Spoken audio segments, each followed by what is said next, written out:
강원국의 지금 이 사람.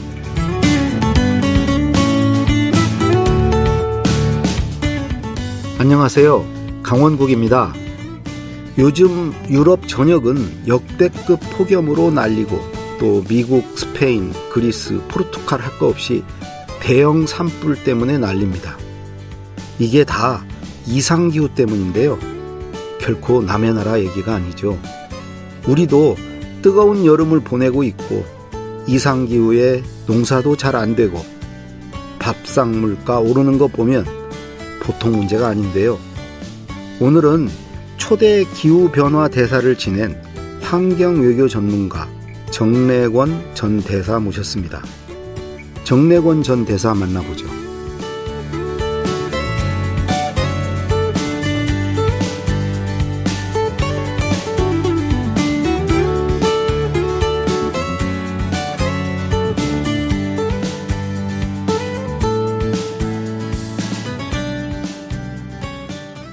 정래권 전 대사님 나오셨습니다. 안녕하세요. 안녕하세요. 예, 인상이 대사 같으시네요. 외교관 같으신데요. 감사합니다. 전 대사지만 그냥 호칭은 대사라고 하겠습니다. 네, 감사합니다. 예, 그 한국 초대 기후변화 대사를 역임하셨잖아요. 네네. 그 기후변화 대사가 어떤 일을 하는 네. 걸까요? 최근 들어서 기후변화와 관련 협상이 굉장히 자주 일어나고 있고요. 너무나 많은 회의들이 열리고 있기 때문에 그 일종의 환경외교라고 그러죠. 그래서 그 환경외교 업무를 담당하는 대사 직책을 2008년도에 처음으로 새로 신설을 했고요. 아, 우리나라 외교부에? 네네. 그래서 제가 이제 그 첫 번째 그 대사를 이제 맡아서 하게 됐었습니다. 2008년에? 네. 그래도 그 2008년이면 그때는 아무래도 좀 생소한 분야고 다들 좀 그렇게 선호하는 자리는 아니었을 것 같은데 어떻게 밀려서 하시는 겁니까? 예, 좀 이렇게 사실은 긴 얘기인데요. 저는 이제 지구 환경 문제하고 처음 인연을 맺은 게 제 의도와는 전혀 관계없이 뜻밖의 뭐 어떻게 운명적이라고 그럴까요? 1989년, 그러니까 훨씬 이전에 제가 그 오존층 파괴에 관한 프레온 가스라는 게 있습니다. 프레온 가스. 예, 프레온 가스가 오존층을 파괴하지 않습니까? 근데 이제 그거에 관련해서 국제적으로 이제 협약이 있습니다.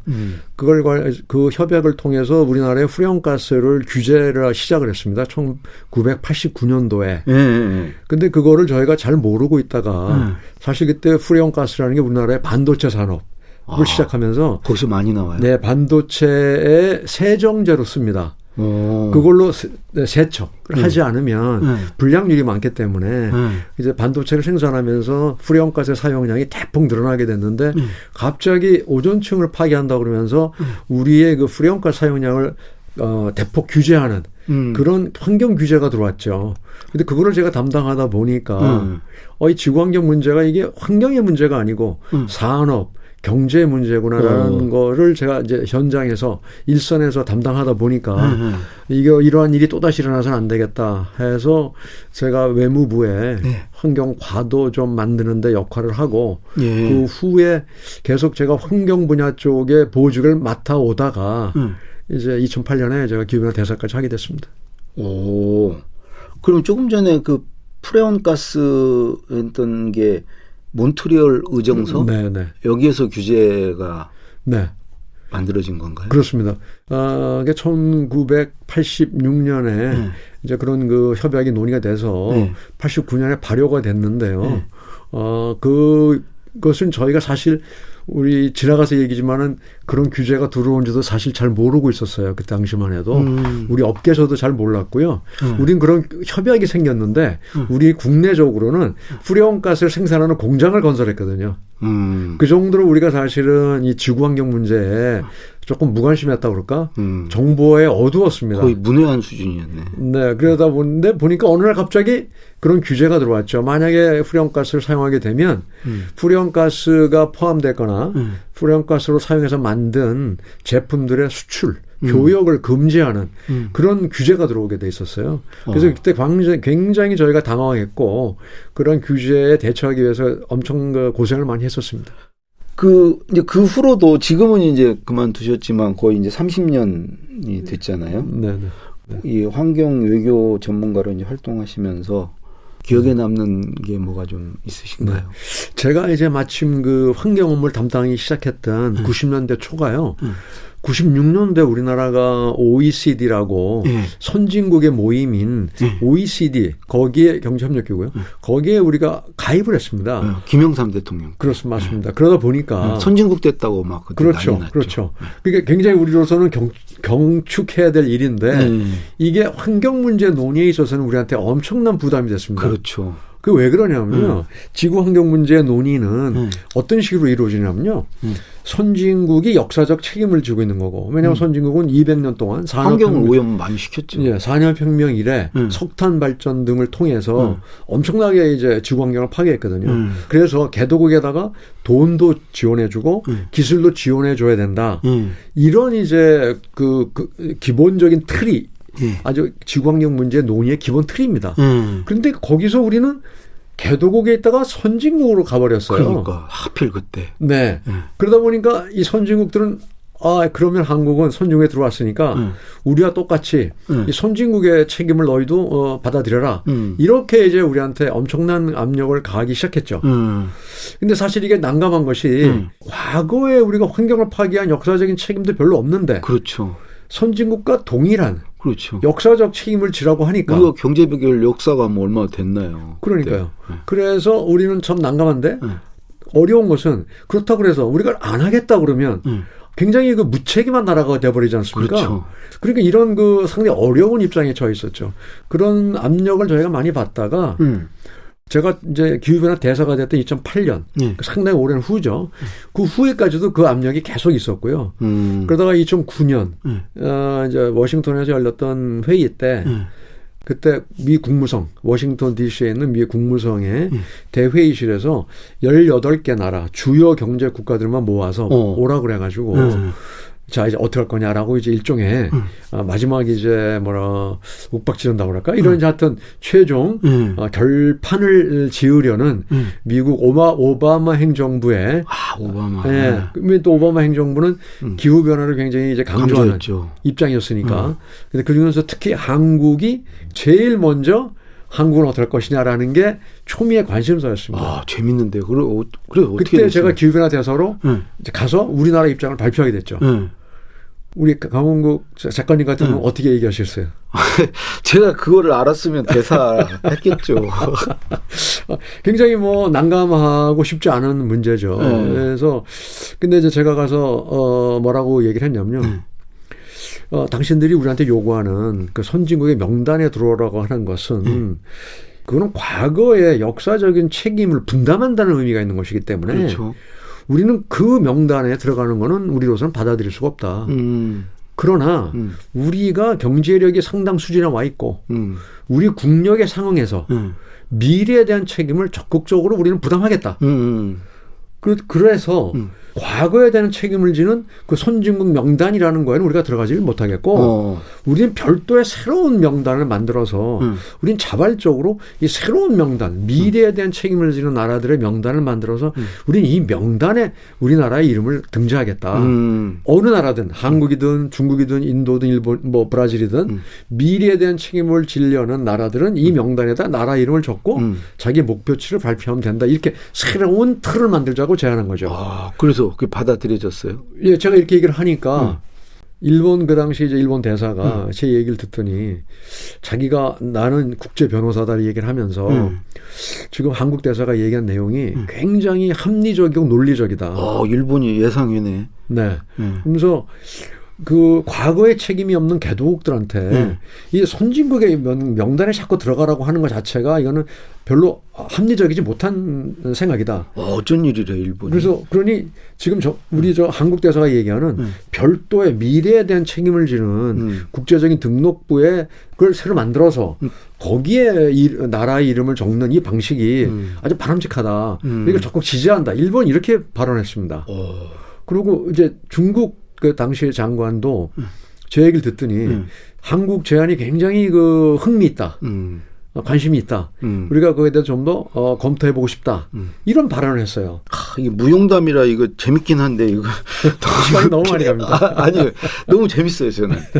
재밌는데 그러면 이제 그게 받아들여졌네요. 그래서 그 한국에 대한 선진국에 가입하라는 압력이 없어져 버렸습니다. 그 문제가 사라져 버렸어요. 결과가 하여튼 좋았네요. 네. 이번에 이제 책 기후 단판이란 책을 쓰셨어요. 네네. 단도직입적으로 쭉쭉쭉 좀 여쭤봐야 될 것 같은데 우선 지금 우리가 이제 기후 변화, 기후 위기 뭐 네. 얘기를 많이 하고 뭐 최근에 이제 유럽 같은데 뭐 폭우에다가 갑자기 또 뭐 산불이 나고 막 난리지 않습니까? 네. 이런 상황이 지금 어떤 정도인가요? 예, 이미 사실은 기후 위기가 우리한테 닥쳐온 지는 꽤 됐는데요. 이것이 최근에 뭐 불란서, 영국, 스페인 이런 서유럽 쪽에 그런 폭염이 닥치고 산불이 나고 하니까 언론의 주목을 좀 받는 것 같아요. 그런데 실제로는요. 수단, 소말리아 이런 쪽은요. 이미 벌써 비가 안 온 지가 20-30년이 됐고요. 그쪽에 있는 난민들이 각 나라로 흩어져서 이미 벌써 난민들이 엄청난 그 문제가 당하고 피난민이 되고 있고요. 이런 것들 여기저기서 이미 발생하고 있거든요. 이미? 네, 발생하고 있는데 바로 한 달 전에 KBS TV에서 시사 직격이라는 프로에서 뭐 멸종 반란 이런 제목으로 이미 멸종이 시작됐다. 이런 이제 프로그램이 TV 프로그램도 나왔습니다. 그래서 이미 시작되고 있는데 저희가 그거를 잘 못 느끼고 특히 언론에서 한번 나왔다 또 사라지고 하다 보니까 저희가 그걸 잘 못 느끼고 있다는 안타까운 상황입니다. 그러면 만약 이대로 그냥 가면 특단의 조치 없이 이대로 가면 어떤 상황까지 벌어질 수 있습니까? 예, 지금 일반 전문가들이 그동안에는요.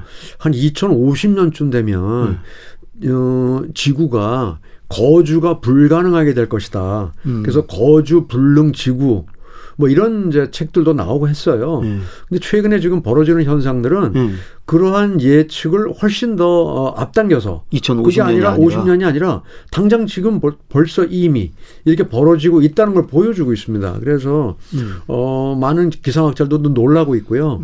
2050년이 아니라 이제 2030년 이미 벌써 시작하고 있다. 그러면 좀 내일 모레인데 지금 10년도 안 남았는데. 그렇죠. 그리고 이미 시작하고 있고요. 제가 한 가지 말씀드리고 싶은 건 제가 7월 중순에 시베리아를 다녀왔습니다. 네, 시베리아를 왜 다녀왔냐면 시베리아가 이제 영구 동토층이 있고요. 타이가 지역이라고 하는데 그쪽이 녹아서 기후 온난화 때문에요. 거기 땅속에 묻혀있던 메탄가스가 지금 어마어마하게 공기적으로 누출되고 있습니다. 아, 그래요? 네. 근데 이렇게 방출된 메탄가스는 굉장히 강력한 지구 온난화 가스입니다. 그렇게 되면 메탄가스만 문제가 되는 게 아니고요. 이런 게 녹으면서 땅 속에 있던 바이러스들이 고생대 때 바이러스들이 나오고 있는데 어떤 바이러스 나올지 지금 아무도 모른다는데 또 위험성이 있습니다. 코로나 이런 바이러스. 그렇죠. 그러니까 2016년도에 어떤 일이 있었냐면요. 언론에 또 잠깐 나왔다 사라졌기 때문에 모르는데요. 그 안트락스라고 그래가지고요. 탄저균이라는 게 있습니다. 탄저균. 네, 그게 테러할 때 뭐. 네네, 생화학 맞습니다. 생화학 무기로 쓰는 균인데요. 그게 멸종된 거로 돼 있었는데 그 2016년도에 땅속에 묻혀있던 술록의 사체에서 그것이 다시 되살아나가지고 야말반도에 있는 주민들이 수십 명이 그것 때문에 사망하는 일이 발생했습니다. 그러니까 어디 반도요? 예, 그 이제 러시아의 북쪽에 러시아. 있는 그 지역입니다. 이런 것들이 보여주듯이 지금 동토층에 갇혀있던 바이러스가 어떤 곳이 나와서 다시 우리를 위협할 수 있을지 모른다라는 거를 하버드 대학에서 이미 벌써 한 4년 전 연구소에서 그런 것들이 수백 개의 바이러스가 나올 수 있다. 이런 이제 경고도 있었습니다. 우리가 이제 기후변화 관련해서 유엔에서 정상회의도 수도 없이 열고 뭐 온실가스 감축하자. 지난 몇십 년 동안 계속 그래 왔는데 그 사이에 어떤 뭐 진전이 거의 없었나 보죠. 네, 그게 사실 좀 안타까운 일인데요. 선진국 개도국 간에 서로 책임 공방, 네가 해라 아니면 나는 못한다 뭐 이런 그 책임 공방하느라고 굉장히 세월을 낭비했고요. 그 다음에 또 이 구속력 있는 어떤 기후 체제를 만들어야 되는데 법적인 의무를 부담하지 못하겠다 이런 그 문제 때문에 결국 파리 기후 협정이라는 것이 법적 구속력이 없는 체제, 자발적인 체제로 결론이 나고 말았고요. 그러다 보니까 이게 어떤 강제력이 없는 이런 시스템으로 끝나고 말았죠. 근데 이렇게 됐던 근본적인 원인 중에 하나는요. 우리가 이런 온실가스 감축이라는 것을 에너지 분야하고 산업의 분야에 대해만 초점을 맞췄고요. 그다음에 이제 정부와 기업의 책임 이런 쪽에만 책임을 맞추고 논의를 해보다 보니까 가장 중요한 게 빠졌습니다. 뭐가 빠졌냐면 우리 소비자, 모든 소비자들이 사실은 온실가스를 배출하는 책임자들이거든요. 개인들. 우리가 소비하는 모든 물품이 이산화가스를 배출하면서 만들어낸 거거든요. 근데 그걸 우리가 사용하면서 우리는 내가 무엇을 할 것인가를 생각하지 않으면서 정부하고 기업이 뭔가를 해결해 주기를 바라는 이런 상황을 저희가 계속 해왔기 때문에 근본적인 이 해결책이 별로 이루어지지 못했다 이렇게 봅니다. 그 방법은 이제 그 시민 한 사람 한 사람이 이제 나서야 된다는 얘기신 것 같은데. 네. 그래서 제가 이제 책의 제목을 기후 단판이라고 했거든요. 단판이란 뜻이 사실은 이제 더 이상 저희가 갑론을박하고 말 갖고 토론할 시기는 이미 지났다. 그런 뜻이에요. 그리고 이제 특히 또 그동안에 많은 환경 운동도 있었습니다. 지금도 있고요. 그런데 안타까운 것은 이런 환경 운동도 이제 대부분에 보면 정부에게 어떤 조치를 요구하는 것이고 기업에게 어떤 행동을 취하라고 요구하는 것들입니다. 그런데 이제는 이런 환경운동 이런 것들도 이제 좀 방향을 바꿔야 되는 게 아닌가 이런 생각이 들어갑니다. 어떻게 바꿔야 되냐면 기업과 정부에게만 책임을 묻는 것이 아니라 나부터 먼저 자발적으로 탄소 가격을 지불하는 그런 행동에 나서야 된다는 거죠. 탄소 가격을 지불한다는 게 어떤 의미죠? 그렇죠. 그러니까 이제 기후변화라는 게 화석 연료를 태워서 연소함으로써 발생한 이산화탄소, 이산화가스 때문에 발생하는 것이니까 우리가 이산화탄소를 발생할 때 거기에 대한 비용을 지불해야 되거든요. 우리가 그걸 지불하지 않기 때문에 마음 놓고 배출하는 거잖아요. 근데 이거를 돈을 내야 된다 그러면 안 내도록 우리가 생활 습관도 바꾸고 생활 양식을 바꿀 거 아니겠습니까? 그리고 기업들도 생산 패턴을 바꾸지 않겠습니까? 이렇게 탄소의 가격을 우리의 생활, 소비 패턴과 생산 패턴에 반영하는 이러한 노력을 해야 된다는 것이죠. 탄소 쓰는 만큼 돈을 내야 된다. 그렇죠. 탄소를 배출하는 만큼. 그렇죠. 그걸 받아들이는 우리가 행동에 나서야 된다는 거죠. 구체적으로 어떻게 탄소 그거를 부담할 수 있죠? 예를 들면요.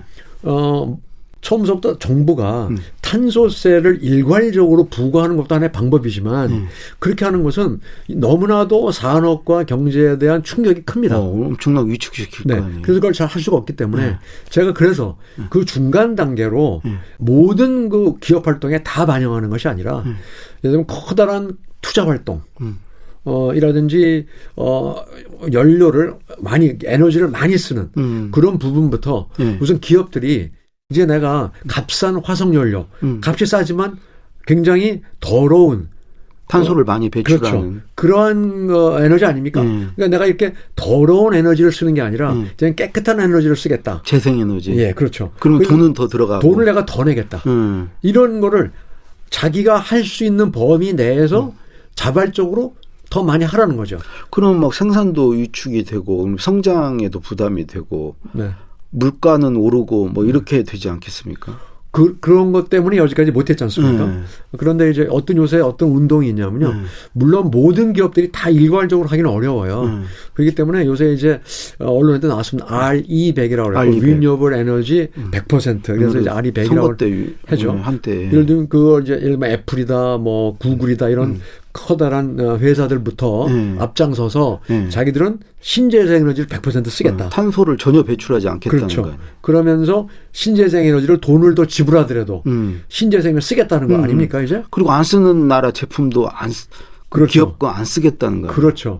그런 압력을 가하는 거죠. 그래서 그런 운동이 생기다 보니까 이제 우리 기업들도 그런 것들을 참여해야 되는 어떤 압력도 있고 또 그렇게 하는 것이 마케팅에도 유리해지고 그것이 ESG 경영의 핵심도 될 수 있고 이렇게 이제 할 수 있는 기업들부터 먼저 그런데 자발적으로 동참하는 것 이런 것들이 좀 시작이 되면 좋겠다 이렇게 보고요. 일괄적으로 할 수가 없으니까. 교통도 많이 바뀌어야 된다고 말씀을 하셨던데. 네. 저는 이제 하나 제가 항상 주장하는 게 우리나라의 교통 혼잡 비용이라는 게 있는데 그게 뭐냐면요. 우리나라 지금 시내 다녀보시면 교통이 엄청 막히지 않습니까? 그 차가 막히니까 에너지가 낭비가 되지 않습니까? 에너지만 낭비되는 게 아니라 사람의 일할 시간에 일을 못 하지 않습니까? 그렇죠. 그러니까 이제 사람의 일하는 노동력도 낭비가 되잖아요. 노동력, 에너지 낭비되는 부분을 돈으로 계산하면 그게 우리나라의 GDP의 3.6%, 68조에 해당됩니다. 근데 그게 어느 정도냐면 우리나라 국방비가 가장 많은 작년이 55조였어요. 국방비보다도 더 많은 돈이 이 교통 혼잡 하나 때문에 사라지고 있습니다. 그러니까 우리 흔히 탄소 중립 뭐 이런 얘기를 하면 막연하게 생각하잖아요. 탄소 중립이 뭐지? 이렇게 생각하고 마치 뭐 기업이나 뭐 정부에서 뭐 신재생 에너지를 좀 쓰면 되는 거 아닌가 이런 생각하는데 탄소 중립이라는 게 탄소를 제로로 넣는 그렇죠. 건가요? 그러니까 탄소 배출하는 양과 흡수하는 양을 똑같이 맞추어서 제로를 만들자 이런 뜻인데요. 그런데 이제 저는 이렇게 막연한 게 아니고 이 엄청난 교통 혼잡 비용을 줄이는 거 어떻게 줄일 수 있느냐? 지하철에 대한 투자가 더 일어나야 되고요. 지하철의 편의성을 개선해야 됩니다. 우리나라 지하철은 9호선을 빼고는 지금 서울의 경우에 계단이 너무 많습니다. 저는 어르신들 다니기 저는 엄청 굉장히 불편합니다. 그래서 지하철의 에스컬레이터를 더 확충해야 되고요. 뿐만 아니라 급행 노선도 더 확충해야 됩니다. 시간이 너무 느립니다. 예를 들면 일산에서 광화문 오는데 50분 걸리거든요. 그래가지고는 지하철 안 탑니다. 그러니까 오히려 그 급행 노선을 만들어 중간에 환승역 몇 개만 만들면 되거든요. 그래가지고 일산에서 광화문까지 만약에 15분 걸린다 그러면 통일로에 수많은 자가용 몰고 나올 사람들이 전부 급행 노선 타고 광화문으로 올 겁니다. 그러면 이산화탄소가 어마어마하게 줄어들죠. 이런 것들이 이제 우리가 할 수 있는 녹색 교통, 탄소 중립. 그러니까 그런 거는 저는 이 얘기를 제가 왜 하냐면 우리의 생활 패턴, 교통 체계 또는 우리의 건축, 빌딩 이런 데 단열 이런 것들도 어마어마하게 줄일 수 있는 게 많거든요. 네. 이 녹색 교통 말고 또 뭐가 있을 수 있을까요? 우리가? 네, 가장 우리나라가 할 수 있는 것 중에 하나가 이런 게 있다고 생각합니다. 우리나라의 예비 타당성 조사라는 그 규정이 있습니다. 500억 이상의 투자가 일어나거나 그다음에 정부에서 300억 이상의 재정 지원을 받는 투자 프로젝트들은 예비 타당성 조사를 하게 돼 있습니다. 그런데 이제 대개 그 타당성 조사의 핵심이 뭐냐면 경제 수익성, 돈이 남느냐 안 남느냐, 이게 적자냐 아니냐 이걸 따지는 거거든요. 근데 거기 결정적으로 뭐가 빠졌냐면요, 이 프로젝트를 함으로 해서 이산화탄소가 얼마나 줄어들 수 있느냐, 아니면 더 많이 나올 수 있느냐. 예를 들면 고속도로 같은 거, 고속도로는 이산화탄소 많이 나옵니다. 그러니까 오히려 그거는 적자가 돼야 되는 거예요. 감점 요인이 돼야 되는 거죠. 근데 우리는 그 감점 요인이 없기 때문에 돈만 나오면 되니까 도로를 더 많이 짓게 되죠. 그래서 저는 이렇게 생각합니다. 대한민국처럼 땅이 좁고 인구 밀도가 높은 나라에서 자가용을 몰고 다닐 이유가 없습니다. 일본의 경우에는 전 국토에 어마어마한 철도망이 구축돼 있어서 급행, 특급, 그다음에 중급행, 완행 아주 거미줄처럼 돼 있기 때문에 일본 전역을 다 자가용 몰지 않고 다니고 있지 않습니까? 우리나라도 얼마든지 그렇게 할 수 있다고 생각합니다. 그렇게 되면 강원도의 관광산업도 진정할 수 있고 건축업, 건설 경기도 부양할 수 있고 오히려 경제 맞습니다. 성장에 도움이 맞습니다. 된다는 건가요? 고용 기회도 되고요. 고용 창출도 하고. 예. 그래서 제가 가장 강조하고 싶은 게 제 책에서도 가장 강조했던 마지막 부분은 뭐냐면요. 경제 위기라고 이제 자꾸 얘기를 하니까 굉장히 좀 부정적인 얘기만 하고 부담 주는 얘기만 하잖아요. 마음이 무거운 얘기 아닙니까? 근데 저는 이제 그 얘기로 끝나고 싶지는 않고 우리 마음에 긍정적인 어떤 희망을 보여주는 얘기를 제가 하고 싶어요. 그게 뭐냐면 우리나라는요. 이렇게 기후 위기를 경제 성장의 기회로 전환할 수 있는 가장 강력한 기술 경쟁력, 그다음에 돈, 재정 경쟁력도 있는 나라라고 생각이 됩니다. 우리나라가. 왜 그러냐. 지금 아시다시피 전기자동차, 수소자동차, 2차 배터리 전지, 그다음에 수소 연료 전지, 그다음에 LNG 선박, 이런 모든 메탄올 엔진 등등 우리가 최첨단 탈탄소 기술을 우리나라가 가지고 있습니다. 맞아요. 그런데 우리가 자꾸만 이 기후 위기가 되게 심해지고 선진국에 규제가 들어오니까 우리 큰일 났다. 이게 생각할 필요가 전혀 없다고 저는 생각합니다. 우리가 오히려 이런 규제에 앞장서서 강화하자 하면서 전 세계에 이런 거를 저희가 선도하면서 우리 기업이 오히려 탈탄소 기술의 시장을 개척해 나가는 이런 전략을 저희가 구사해야 된다고 생각합니다. 개인은 녹색교통, 기업은 녹색성장하면 되겠네. 그렇죠. 뭐 탈탄소, 블루오션. 예. 마지막으로요. 환경외교를 30년 가까이 해오셨는데 이게 별로 빛도 안 나고 그런 자리에서 이렇게 오랫동안 하실 수 있었던 뭐 개인적인 어떤 동력이라든가 뭐 사명감 같은 게 있었나요? 글쎄요. 예, 뭐 제가 처음에는 우연히 네. 지구환경 문제를 이제 다루기 시작을 했는데 이 문제를 다루다 보니까 제가 한국의 외교관으로서 우리 국익만 얘기하다 보니까 상당히 좀 마음 한 구석이 편치 못했습니다. 그러니까 우리나라 산업 이익을 보호해야 되겠다 이런 것 때문에 기후변화 협상장에 가면 우리가 못하니까 다른 나라 해라 이런 얘기 해야 되는 거거든요. 그렇죠. 책임을 전가해야죠. 예, 자꾸 그런 얘기만 하다 보니까 제가 마음이 편치 못했어요. 그래서 이럴 게 아니라 그래서 제가 이제 유엔 공무원이 돼가지고 제가 유엔의 이제 환경국장으로 근무를 하게 됐습니다. 마지막 공직을 유엔 환경국장으로 하셨죠. 방콕에 있는 유엔 에스캅의 환경개발국장으로 제가 자리를 옮겨서 지구 환경 문제를 근본적으로 해결하는 데 기여해야 되겠다.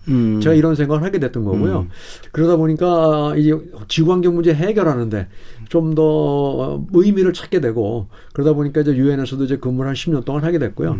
그래서 앞으로도 그동안에도 그런 분야에서 계속 일을 하게 됐고 앞으로도 이제 그쪽 분야에 이런 어떤 새로운 어떤 그 기후변화 해결을 위한 근본적인 패러다임의 전환에 좀 기여하고 싶은 생각이 있습니다.